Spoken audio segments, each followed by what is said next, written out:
Hey folks, David Stewart here. Hope you guys are having a great day. Today I'm going to give you a little tutorial on how to publish your ebook on Amazon. There it is. I will talk about all the other platforms in another video because you can use one service to push them to all the others, but even if you were to use another service like Drafted Digital, which is what I usually recommend, you're going to want to do Amazon on its own so you have tighter control over prices and all the things that Amazon does. Remember that Amazon is 90% plus of the market, so you're going to want to focus on Amazon as its own thing, and then you can automate the other digital book marketplaces as you go. So we're just going to focus on ebooks today. I'm not going to show how to do paperbacks. It's the same basic process. You'll just need different files. I have videos on how to prepare those files, how to format the interior of your book for a paperback, as well as how to turn your ebook cover into a wraparound cover that you can use for your published paperback book. But we're going to focus on ebook today just to simplify it. Before we begin, you will need a couple of things. You're going to need a formatted Word document. I have a video on how to format your Word document so that it will display properly on Kindle devices. That includes how to set up your headings, how to space your paragraphs, and how to set up not tabs, but the indentation on all of the paragraphs so it'll look good across the very wide range of Kindle devices that exist. So you can look up, I actually have several videos on that, some fast and some much more in depth. But you can look those up and format your book properly, so you'll need that. You will need a cover, of course. Amazon can generate a cover for you, but as we go through the process, you'll see that usually the covers are not ideal and you're going to want to have a custom cover made or make one yourself. I have lots of videos on how to design covers. If you are not artistically inclined, let's say, it's a really good idea to just hire a cover designer or get a generic cover from like 99 Designs or like Rocking Book Covers or something like that. Just get a generic book cover, something that fits the genre the book is in, and slap it on there and it'll actually do fine. Believe it or not, the point of the book cover is kind of ad copy. It's not to communicate really in depth what is going on in the story, though I try to make mine at least somewhat related to the story that's within the book. So you will need a good cover. You will need your formatted Word document. And the last thing you'll need is a blurb. A blurb is like this description on the back of the book. It just tells you what's going to be in the story. It's ad copy for your story. You're trying to convince a prospective reader to buy the book and read it to find out what happens. I'll have a more in-depth video on how to write a blurb, but I'll give some basic advice in this video as well. Because there's so many different elements that go into writing a blurb, depending on what genre you're in, whether you're writing fiction, nonfiction, all that kind of stuff. It's best if we leave the deep parts to another video. Anyway, if you have those three things, then we are good to go with this. You're going to go to kdp.amazon.com. This will push you to every single other marketplace. So once you publish your book on amazon.com, it will go to co.uk. It'll go to the German Amazon. It'll go to India, Japan. Worldwide, your book will be available for purchase, and it will even adjust the prices, though you may want to look in depth at some of them because it's quite possible to end up with a zero royalty situation because different countries use VAT tax and things differently. So you may want to take a look at pricing. We'll get to that. But Amazon, kdp.amazon.com. You will need an Amazon account. You'll just log in with your regular Amazon account. It doesn't have to be a Prime account. So mine is automated. It should load me in. Sometimes you see this thing like verify your banking details. You don't need to worry about that warning on my screen. You will probably have to pay attention to your own. For whatever reason, it continues to think my banking details are out of date, but it keeps paying me every month, so I'm not worried about it. Printing costs did change on June 20th. You'll see here like any kinds of things that you want to pay attention to that you need to know about. Up at the top, there's a bookshelf. This is where it defaults. It'll show all the books that you published, and here are some of my mini books. I actually have, I guess, 3 pages worth of books. I've been busy over the last couple of years. Reports, this will tell you your sales and things like that. We can look at that in another video.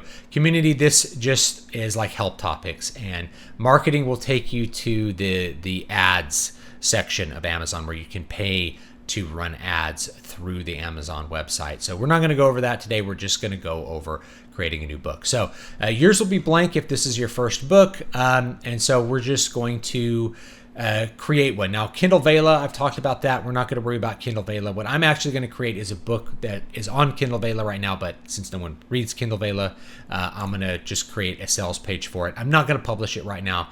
It'll give you some choices: Kindle ebook, paperback, hardcover, series page, Kindle Vela. So we're going to go with ebook.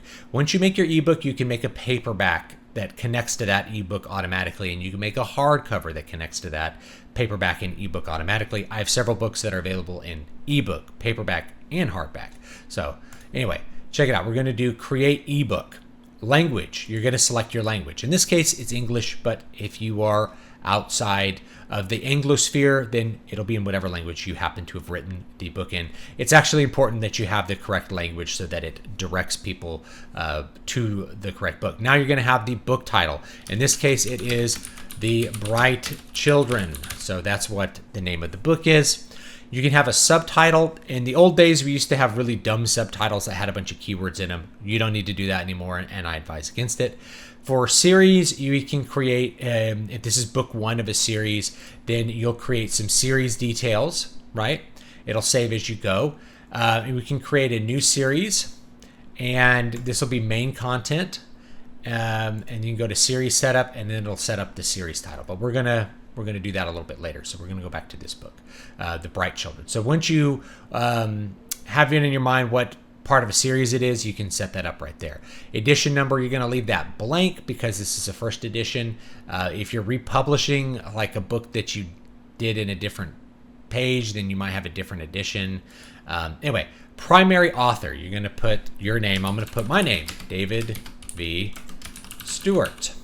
Okay, you have contributors. This is like if you have an illustrator or an editor. There's some other things here, right? Like someone that you actually want to credit in your book. And for most of you, this will be no one. Even if you have an editor, they don't usually ask to be credited as an editor. You would use editor if you are publishing an anthology and you are the editor of that anthology. So for like the Corona Chan Spreading the Love anthology I put out, I was technically the editor, though I didn't edit any of the stories. I just put the stories together and published them. I was the publisher. I think is there a publisher there? No. So I think I was listed as editor. The description, this is your blurb. So I have my blurb on a separate page. Here's my formatted ebook, by the way. It doesn't matter if it's 8.5 by 11 or 6 by 9 or whatever have you. It'll all work as long as the paragraphs are formatted correctly. That's what we actually want. Okay, so here's the blurb. And I made some alterations with the original blurb. So it's down here. Here's some basic advice for formatting your blurb, okay? So we'll look at this bottom one. You want to have 3 or 4 lines. Separating out the paragraphs, even if they're like 1 or 2 sentences, helps the reader to skip quickly through the information that's relevant. You want to lead with something that grabs their attention. Usually something that's part of the setting, characters, or plot that really is like the selling point of the book. So in mine, it's the setting, and it's a setting without any sun. It's a sunless world. Okay, so the sun, like the goddess who rules it, is dead. So that is my attention grabber. The children of the gods, long divorced from their blessed origins, carry on in a world of darkness, aided by the last gift of their forebears, the power of light weaving. Okay, so now I've really leaned heavily into the setting. I've given you the information. There's no sun and there's magic, right? Then we have a character. Athela, a gifted student of the old magic, hails from one of the many communities that carry on, building and rebuilding, defying the infinite darkness and monsters that prowl within. So if you have a horror element, you want to mention that at this point. Even prospering in their struggle. But Athela cannot shake the feeling that things are not as they should be. So this little question here, things are not as they should be, that's a question that the reader will answer when they get the book. When Frey, a mysterious traveler, enters her hometown, an immutable eldritch force enters too, and she's forced to leave to go into the darkness and draw away the thing that seeks to devour all. This is the conflict. So we're starting with the setting, characters, and plot, just in order. And then we have a thing, and the infinite night holds many things, wonderful, terrible, horrific. There's a question that needs to be answered by reading the book. We want to find out what happens. So your blurb should have these things. The main character, at least. The conflict should be explained in a single sentence, basically what needs to be done. What problem has to be solved by the main character, and basic information about the setting so that the reader knows what genre it's in, as well as what kind of things that they can expect as part of that setting. So if it's a crime detective novel set in the 1930s, you would allude to that in the blurb. And you would allude to the fact that there's a mystery that the main character is solving if it's like a crime detective novel. For fantasy, we have fantasy like really loaded heavily in that first paragraph. So this is a good blurb, I think. Some people go really heavy with their blurbs where they're like, buy it now. And I'm not going to say not to do that, but in my experience, that just doesn't really work very well. So it's up to you what you want to do, but I'm going to do it like this. From here, we can format it a number of different ways. We can add bold and we can add italic. So I'm going to add italic right here. Boom. And then we can bold the characters so that we see some of the names of the characters here. And then we can bold, or we can, we just have some words that we want to stick out. And that's all we need right here. For nonfiction, you can use stuff like bullets and things like that. In this book, you will learn how to do X, Y, and Z.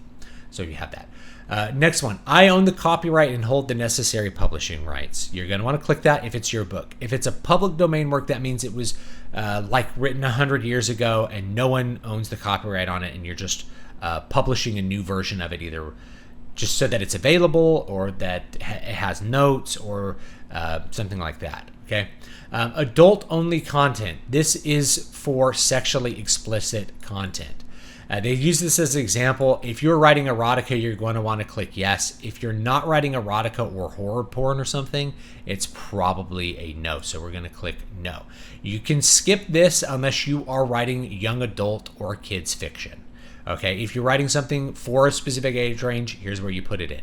If you're just writing, even young adult, if you're just writing normal fiction, you're going to skip that. Okay, primary marketplace, you're going to choose your primary marketplace. If you're in the UK, you may want to pick amazon.co.uk. Obviously, if you're like in Japan, you're going to pick co.jp. So wherever you happen to be, that's your primary marketplace. Categories, here's where you choose categories. Your categories are like your genres that you're in. Okay, now you can technically have a book in 10 categories, but here we can only select 3. It used to be 2, now it's 3. So we are going to pick 3 because that's going to give us the widest reach.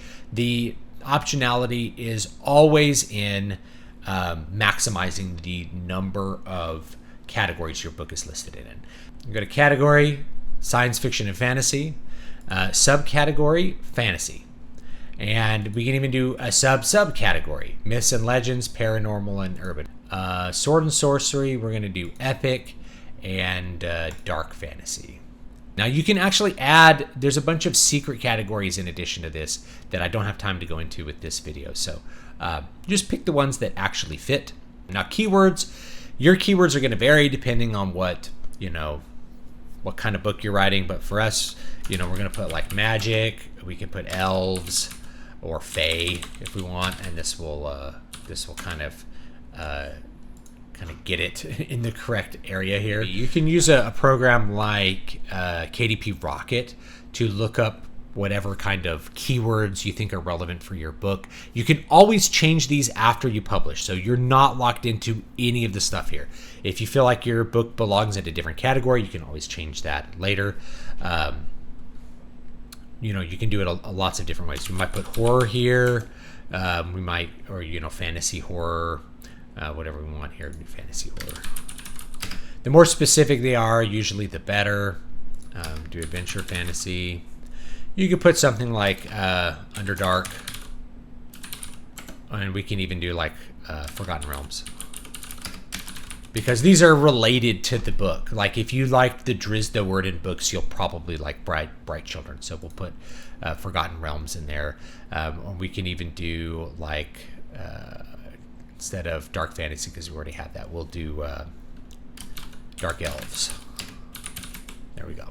I'm not going to actually publish this book, but I'm going to do a pre-order just to show you what's up with pre-orders.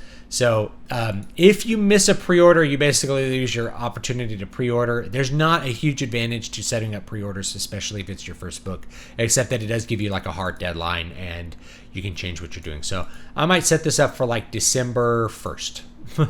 You must submit your final thing by November 27th. Like, okay, got to hurry up and finish writing the book and editing it and everything. Okay, save and continue. The next page will bring us to the content page. This is where you need your content. Now, add DRM. I usually don't recommend doing DRM because it's going to make the file not work on somebody's device somewhere. And to be honest, you don't really need to worry about people pirating your book. Most people are not going to bother with it. If they want to get it for free, then they'll get it for free some other, pirating way rather than buying it off Amazon and giving it to a friend. So we're going to click our upload file, and here it is, ebook placeholder. So that's what I'm going to upload. I have many different versions of this file because I started this story, I think, back in like 2017 or something, a while ago. Click save and continue here. You can launch the cover creator. I'll show you the cover creator. I really don't recommend you use it. You can use this if you have some sort of rights to an image that you want to use, that you think would be good. This is kind of a more sci-fi one right here, so maybe you pick this one. And then right here you can change the font to something else. You're not gonna, they have Cinzel, perfect. So you just do Cinzel. And then you can put up an image from your computer and it'll do a really basic design. I don't recommend this. Like, it can work if you've never done this before, but it's almost always better to do this just on an image program, right? That's where it's always better to do. Okay, so we have this. We're just going to upload your own cover file. It's got to be a JPEG. It's got to be roughly book shaped. And I think I have a version here. All right, so we'll use this. We'll use this one. I redid the cover to make it fit as like a regular book. So several spelling errors. You can look at these. Most of the time it's going to think characters' names and things like that are misspelled, but sometimes it finds spelling errors. This is not my final version of the book, so there might be spelling errors in it, and that's fine. So you can sit around and wait and let it check for the spelling errors or whatever you want to do here. And chances are it's just going to think your characters are misspelled words. Okay, so it'll show you a little preview of it like on a Kindle. Here's the cover. It looks very nice. And then from here, ignore them, dismiss all, quality, spelling errors, image issues.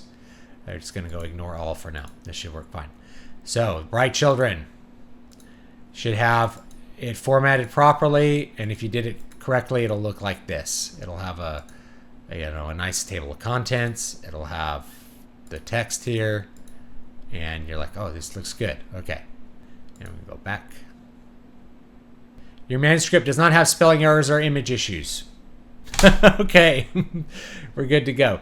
You're not going to put in an ISBN unless you bought a separate ISBN. I don't think you need to ever buy a separate ISBN, but maybe once you're getting into tens of thousands of sales, you might want to. I don't think there's an advantage to doing so, so we're going to skip that. You can put in a publisher if you have a separate publisher, or you have a separate LLC or something that you want to be the publisher of record. But you can just leave it blank and it'll be self-published. Enroll in KDP Select. I generally recommend this, especially if you're only going to publish on Amazon. If you're going to publish wide, you're obviously going to not check that, okay? All the territories where you hold distribution rights, this will be all territories if it's your book. Obviously, you're going to have the rights to all of it. We're going to select a royalty plan. So we'll click 70% and we'll just say $4.99 for this book. If you're doing a trilogy, you probably want to price the first one lower than the other two so that you get more click-throughs, you get more buys of the first one, and then you're going to make your profit. So you have your first one be 99 cents and your next two are $2.99. I don't know if I'll do that with this book, so I'm just going to put $4.99 for starters here. And you'll see that it'll give you a list of the royalties as well as like what it's going to cost in different areas, how much you'll make in different places. So I'm going to save it as a draft. Here's where you click submit for pre-order, and then you'll get an email basically telling you that your pre-order is live, including a link for where to find it. Now, when you find a link, I'm going to cue you in on something here, okay? I have a bunch of Amazon links here. You're going to want to save it, not with a, it's going to look like this, amazon.com/DP, and then it's going to have a bunch of numbers. Everything after those numbers and letters, you want to delete, and then you want to save that as the link, because that other stuff is just superfluous and will just lengthen your URLs and not really do anything for you. Amazon might use it to know from where the link arrived at, and sometimes it's just superfluous information to direct you to one frame on this entire web page. You want just these numbers for simplicity's sake. So after you get that link, you want to click it, delete everything after that, and then star it, put it on your bookmarks, and that's it. That's publishing it on Amazon. Very simple. Everything that I think you really need to know for this, including writing a blurb. So anyway, let me know what you think down below.